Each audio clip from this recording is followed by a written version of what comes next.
Hi, it's Gadget UK here again. Just a quick video to show you one of my recent pickups. I got this on eBay last week. It just arrived. Well, I bought it last week. It arrived this morning. 5 minutes ago, actually. I've just quickly whipped the lid off. It was black screen on power up, which is exactly how it was described. So I thought, you know, okay, perhaps there's something wrong with one of the voltage regulators or something. There's a couple of packages there. I'm guessing they're sort of 12 5-volt regulators or something like that. I haven't looked at what they are exactly. But yeah, just after getting the shielding off and putting the cartridge in, just giving it a little wiggle, it works fine. And that cost me £1.26, I think it was. So it's not bad. It's in pretty good nick as well. The case, no real sort of scratches or anything on it. There's a couple of really light ones if you look really close, but once that's been cleaned up, that's going to be basically like new, I reckon. I've got a controller with it as well. I bought Sonic separately. That was about £2 or £3. I think it's actually more than the console, ironically, just to test it with. I'm going to get an Everdrive, although the place I would normally get those, I think it's Warner's Retro Corner. They're out of stock at the moment, and he's redoing his website, so I'll probably have to pass and perhaps get one from GP2X shop in Germany. They're about £100-ish though, so I might have to wait till next month before I can do that. I've spent too much money this month as it is. I also got off eBay a SCART cable as well, so that's how I'm connecting through the AV. Although I did get the modulator cable with it as well, the RF, but as we all know, RF is crap and I don't even want to bother with that.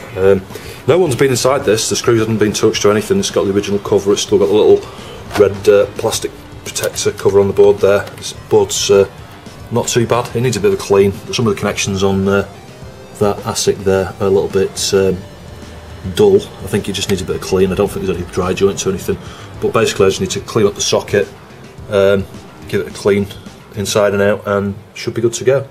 I'll do another video when my Everdrive comes, but that's probably going to be next month.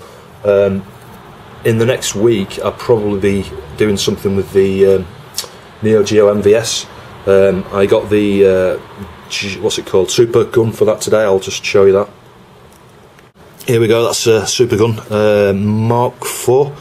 For anybody who doesn't really know, this is basically, that's a jammer connector to connect to basically, you know, an arcade machine board. Typically, I'm going to be using this primarily for the Neo Geo MVS.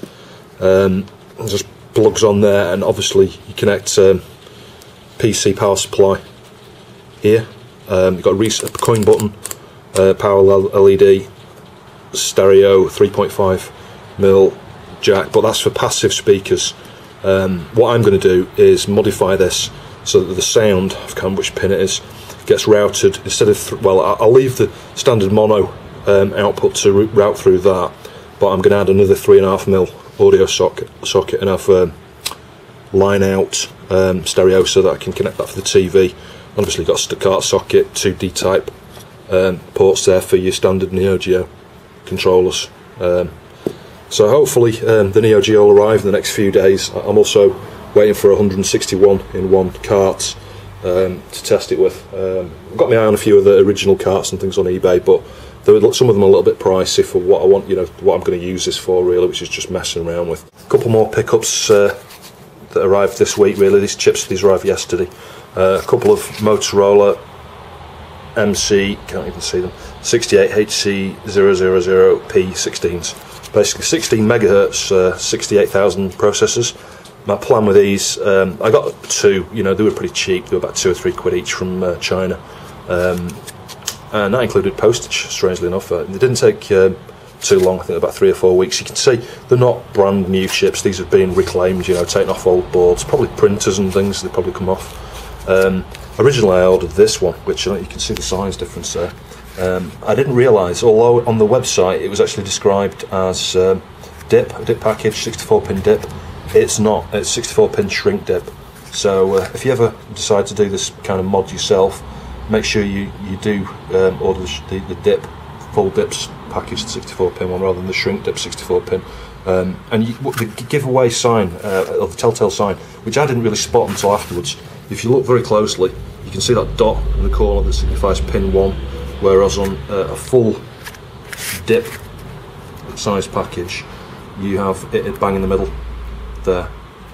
so that's worth looking at. It was visible when I actually looked at the photo of the chip.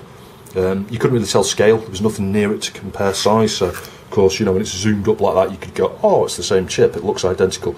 But that dot would have given it away, because, you know, had I known what I know now. But yeah, the plan is to stick that into my STFM, along with a couple of sort of chips that are required really to control the clock speed and have it sort of toggleable with a switch. I'm not sure whether I need to stick I don't think you stick a 16 megahertz crystal, and I think you can use a couple of chips to multiply the 8 megahertz or something. I don't know how that works yet. I've not looked at the circuit diagram for that. But before I do that, I've got to desolder the 68000 on my STFM, so I'm not really looking forward to that. I've got a desoldering station, but still, that's going to be a bit of a pain. Anyway, I'm going to get back to cleaning up the Megadrive now. I'll post another video after, once it's all sort of tidied up and stuff.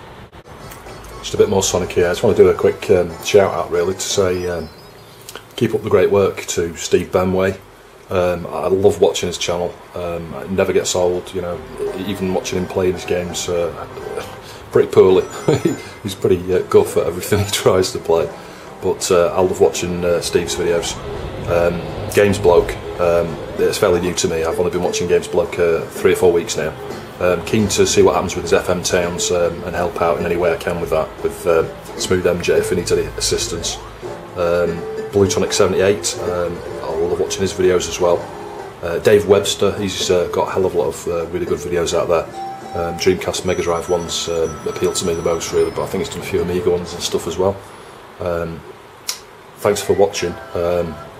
Hope this has been interesting. Give me a thumbs up or subscribe, whatever. Cheers, see ya.